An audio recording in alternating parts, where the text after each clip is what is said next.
I'm Ellen Shattuck Pierce. Welcome to my studio. I wanted to talk about what I've been doing the past 3 months while in quarantine, and I thought I would start by looking at some of my work before the quarantine, which had everything to do with being at home and making a lot of food and baking and having family meals together. I have 2 boys, teenage boys, 15 and 13.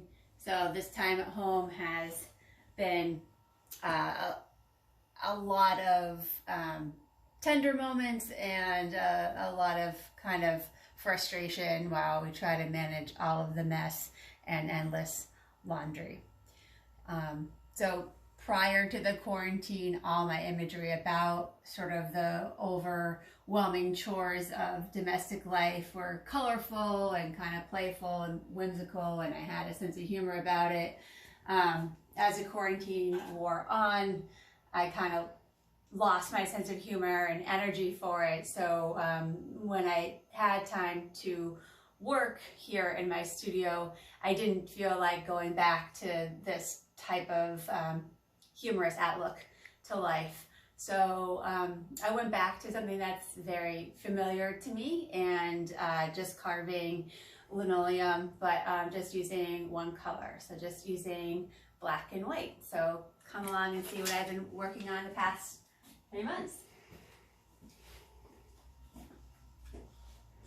So over here, what I started to do was, while teaching remotely, I'm a public school teacher in Cambridge. I teach visual art to kids K through 5th grade. So being at home, I would tape myself doing a lot of video lessons, and just being at home, not commuting, I had extra time to be in my studio. So, but I was very distracted, being a mom, being a teacher, and just the overwhelming nature of the pandemic, that I just began to kind of record little bits of news, and then started drawing on the linoleum block and having like a little reaction or news segment each day, and kind of treating like the linoleum like a sketchbook. And so I started to sort of organize and make sense of the pandemic by kind of chronicling it. So these are the COVID Chronicle series, the large relief carvings, and that's very soothing for me to go back to carving. It's like a meditation, and also gave me a chance to kind of process what has been going on.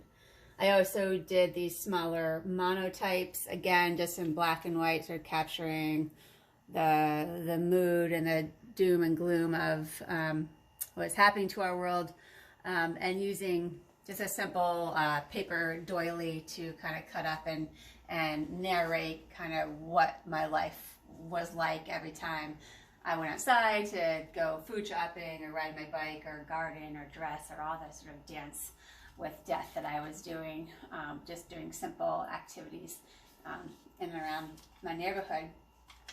So this is really what I've been up to the past 3 or 4 months, and the COVID Chronicles are going to continue as we sort of live through it. And I guess the last thing that I didn't get to talk about was why I became an artist. And I guess in some ways, you know, artists and many people during this time have found a lot of solace in making art, and that was really the moment when I knew that I was an artist. Is actually sort of a moment of pain. When I was like in 14, I had a tonsillectomy, and I couldn't really do much, and my throat really was sore, and my mom gave me some linoleum to carve, and it was just a great distraction. So it takes all your focus. You're using really sharp knives. You can't really think of anything else. So that kind of took my brain away from the sort of sensation of pain that I was having, and I guess it's sort of a formative moment that stuck with me. So now, even in this moment of pain and ambiguity and not knowing this, I've been going back to carving and finding that process sort of therapeutic in a way. So that's my story, and that's what I've been doing, and that's how I sort of came to be as an artist. So thank you so much for visiting me.